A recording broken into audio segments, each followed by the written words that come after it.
The Chicago Bears just pushed back hard on league disrespect. It just goes to show that this is no longer your father's or your grandfather's Chicago Bears. So a while ago, as you guys know, RG3, he came in pretty hot, saying Caleb Williams should actually pull an Eli Manning and refuse to play with the Chicago Bears when we draft him. What's up? This is Sean. This is Sports Talk Bears. Hey, like and subscribe. Would love for you to join this positive community. So let's get to it. So I covered this, right? We shared a collective eye roll. We saw it for what it was, a draft bust at quarterback trying to be provocative and get airtime. I'm not sure it helped RG3 much, but here's what I love about this. This isn't the same old Bears. This week, Ryan Poles hit back and just didn't take it lying down. This is new. It's such a good sign that he has a tight grasp on running this team and a level of confidence we haven't seen from Hallis Hall in just so long. It's great to hear this. Further evidence we are in the stage of this rebuild that we're ready to catch and create a renewed history of winning. And I'm going to go to this story on sportingnews.com. You guys, this is just a great source, and I want you guys to check out this story. I always want to give credit.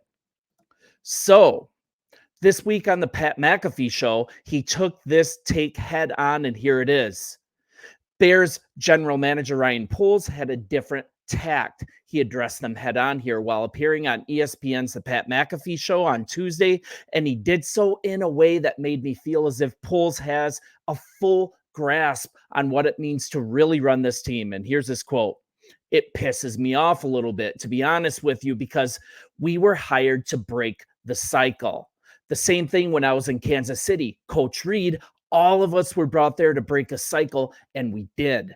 No one talks about this these days. Nobody talks about those days anymore. It's all about where they are right now. I really believe we're about to break this cycle and get the city in a really good situation and win a ton of games. The past is the past. I don't worry about that at all. It's about where we're going. I love this. It's time to turn the page on these last couple decades. Decades, that's right. And I'm fully on board that we are there. I agree that comments, they should piss him off. Plus, the criticism he's gotten recently, it's fully unwarranted. Regardless of opinions on Justin Fields, all these other things, this man has earned our trust, and I think we should review.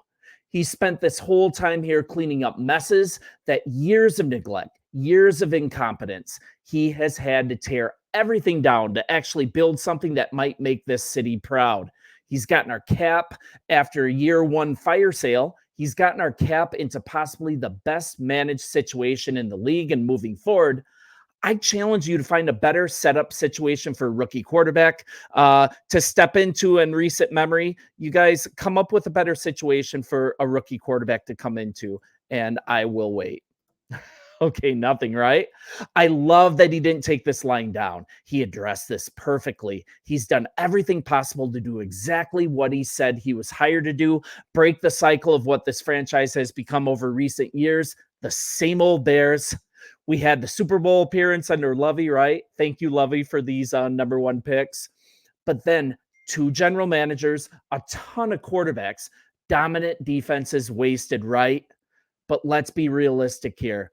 When the Bears brass, when they met with the media at a recent league meeting, team president Kevin Warren, he talked about meeting with Caleb Williams, and he was asked what he hoped to impress on anyone, including Caleb, who might be drafted by this regime. And here is Kevin Warren's quote. They need to understand the history and the tradition of the Chicago Bears and the history and tradition of these fans.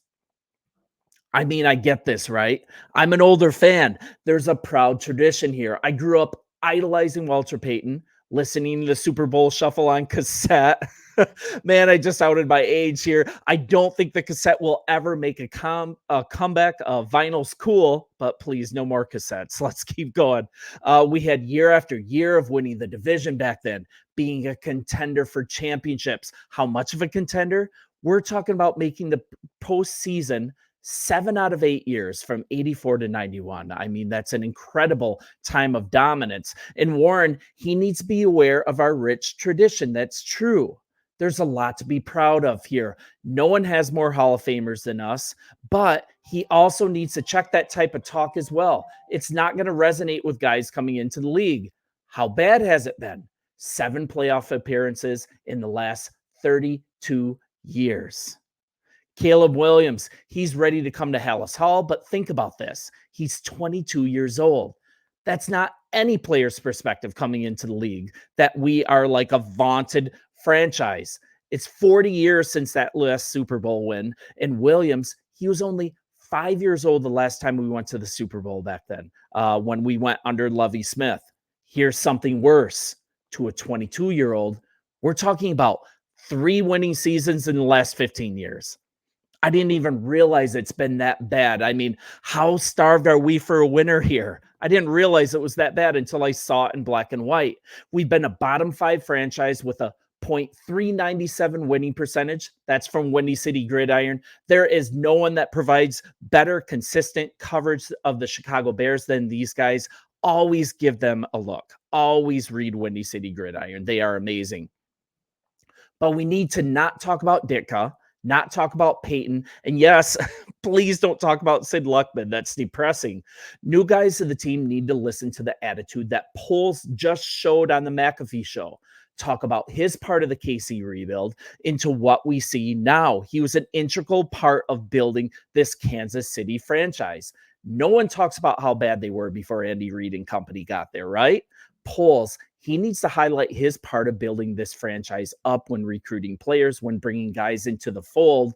He worked his way up in this franchise. He knows every speck of what it took, and he finished as the executive player of personnel. Even McAfee, he recognized that from the outside, the Bears are just different from the past. They just look different. They feel different. They're behaving differently. Poles, he's changing the culture, even with the language that he uses in this interview. I just love this so much. We are no longer a doormat. What Poles said is the past is the past. I don't worry about that at all. It's all about where we're going. And where they're going, unless something drastic happens, unless something drastically changes, unless this is all a smoke screen, right? All a smoke screen. We're drafting Caleb Williams. And Caleb Williams, say what you will about him, he's in lockstep with this philosophy. When he was asked about his views on this was his response. Not at all. I don't compare myself to the other guys that are there or that have been there. I think I'm my own player. I tend to like to create history and rewrite history. Chicago's franchise heads into year 3 of the Poles Eberflus regime, and the roster is uniquely ready to support a rookie quarterback. I mean, this is almost unprecedented. This is another quote from Williams. The Bears were 7-10 team. This is what he said from the combine. That's pretty good. That's pretty good. That's pretty good for a team that has the first pick, and they've got a great defense. They've got good players on offense, and it's pretty exciting if you can go into a situation like that. Those remarks about creating history, though, those were made before some things even happened to set this squad up for him. The Bears signed running back DeAndre Swift, tight end Gerald Everett in free agency, traded a 4th-round pick for Pro Bowl wide receiver Keenan Allen. That's a 6-time Pro Bowler that's on our squad. We've revamped the offensive line. Say what you will about marquee players, but this is a deep and versatile offensive line. Sorry, my phone's going crazy.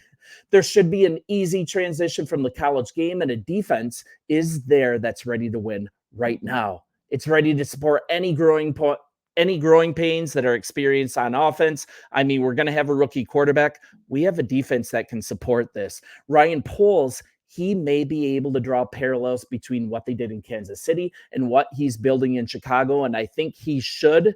But eventually Caleb Williams, we've got to write our own history in Chicago, and I think we are well on our way toward doing so. So you guys, I appreciate you watching.